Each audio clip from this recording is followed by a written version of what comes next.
మన హీరో విశ్వక్షేణ్ నా దగ్గరకు వచ్చి అడగగానే సాహు గారు కూడా వచ్చారు. ఆ రోజున వచ్చినప్పుడు వాడు సాహు నాకు తెలిసిన ప్రొడ్యూసర్, కావాల్సిన మనిషి, నా ఫ్యూచర్ సినిమా అతనే ప్రొడ్యూస్ చేస్తున్నాడు అనిల్ రావిపూడి గారితో.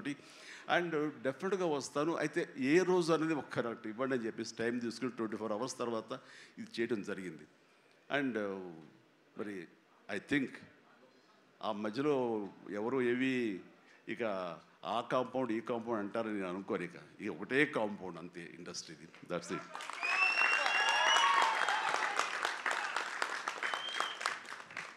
ఇక ఈ సినిమా ట్రైలర్ చూసిన తర్వాత నాకు ఎక్కడో మనం ఉండే పెద్దరికాంతో మనలో మనం సంసారపక్షంగా ఉంటున్నాం, మన కుటుంబం అని, కానీ ఎక్కడో అన్నగారిపోయినటువంటి ఉంటే సరే అది ఆ కోరికలు గబుక్కుని పెళ్ళు బుక్కింది. ఆఫ్టర్ ట్రయల్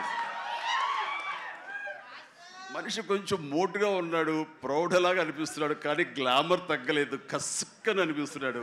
ఈ అమ్మ అసలు అది విశ్వక్షేణ్ కాకుండా నిజంగా ఆడపిల్ల అయి ఉంటే ఎక్కడో గుండె జారి కొంచెం గల్లంత అయ్యేదేమో అనిపించింది ఆ మురుగు నాకు. అంత గ్లామర్గా ఉన్నాడు. నేను చేశాను ఆ సినిమాలో, తర్వాత నరేష్ చేశాడు, అలాగే రాజేంద్ర ప్రసాద్ గారు ఇంకో సినిమాలో చేశారు. ఇవన్నీ కూడా బాగా ఆడినాయి. ఇందాక ఆయన చెప్పినట్టుగా, మన అనిల్ రావిపూడి గారు చెప్పినట్టుగా అన్నీ కూడా మంచి హిట్స్ అయినాయి. ఈ సినిమా కూడా ఖచ్చితంగా హిట్ అవుతుంది. అది హిట్ అవ్వాలని కోరుకుంటున్నాను. హిట్ గ్యారంటీ ఈ సినిమాని.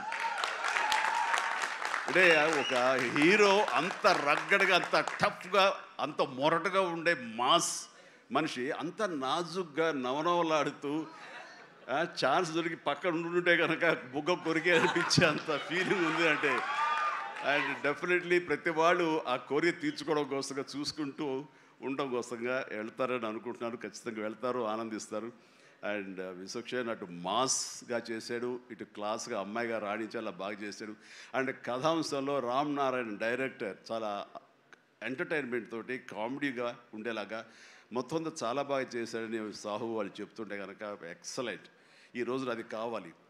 అండ్ అనిల్ రావిపూడి తీసినటువంటి సినిమా నేను మొన్న చూసినప్పుడు నాకు ఆద్యంతం ఎక్కడ ఏంటి లాజిక్గా ఏమి పట్టించుకోలేదు. అసలు ఎక్కడ ఏం జరుగుతుందో అనేది లేదు.